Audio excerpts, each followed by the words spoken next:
Nasa bahay na tayo guys, and ito yung mga nabili natin. Cake, and then flowers. Ito siya guys, soda lang to siya, pang decorate natin sa cake.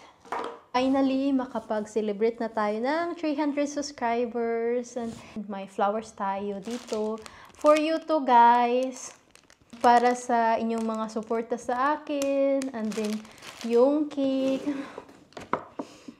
And also, may inumin tayo dito. Lahat ng suporta nyo lagi sa akin. And ito ay para to sa atin na celebration. Thank you talaga.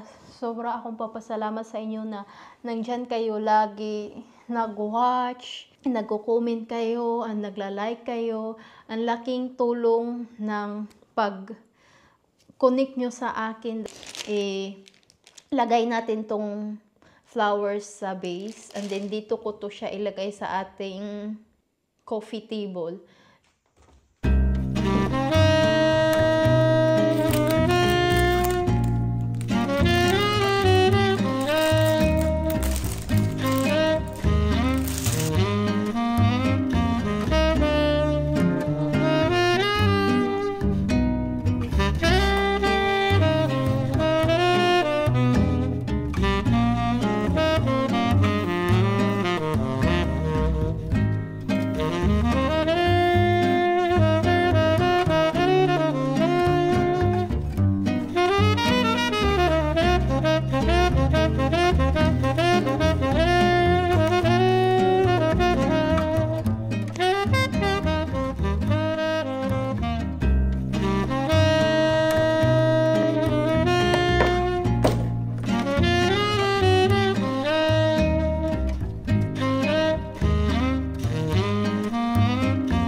Good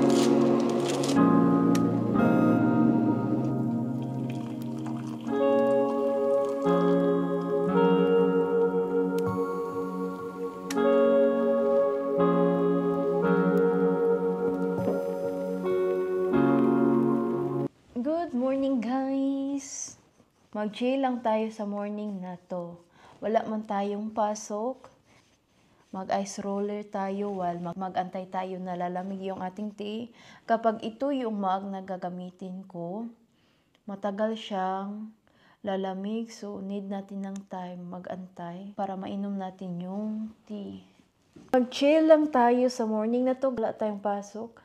Na-learn ko kahapon sa klase about siya sa recovery na kapag daw stress ka or burnout ka, gagawin mo daw yan sa opposite na way kung ano yung na-stressan mo, na-burnoutan mo.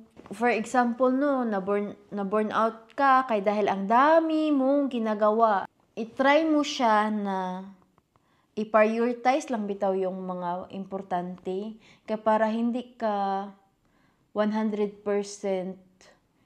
go lang ng go, kailangan mo din na magpahinga.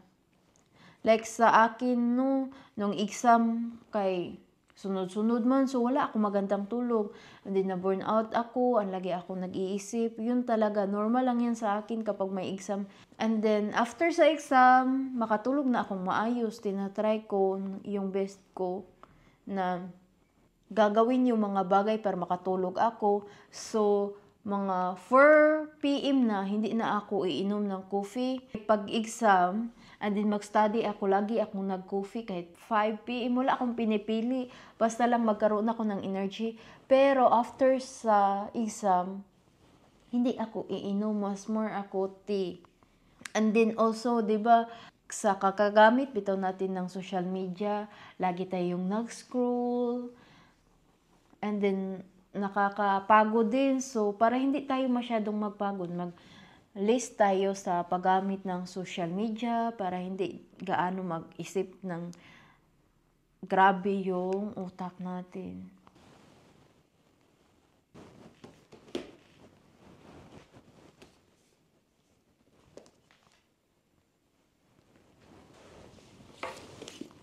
Book na to guys.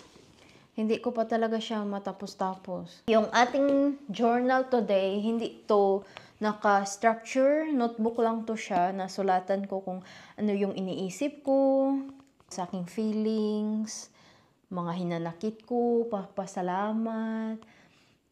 Kahit anong isulat ko, gusto ko na Tagalog. Kaya mas feel ko na pag magsulat bitaw ng Tagalog, mas more romantic siya.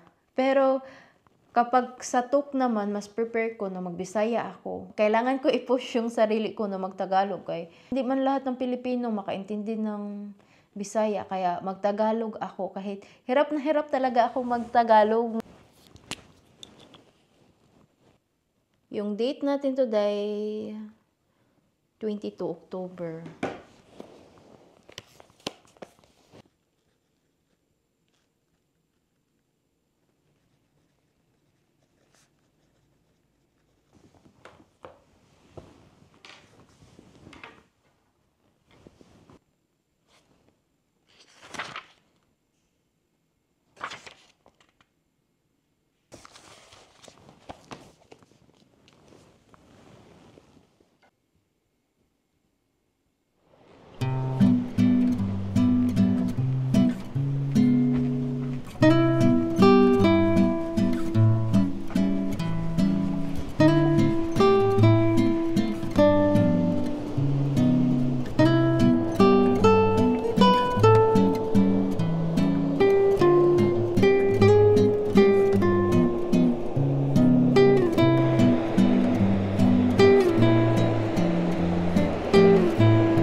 It's already 2:14 na and nakapag-walking na tayo ng 1 hour. Tayo sa malapit sa park.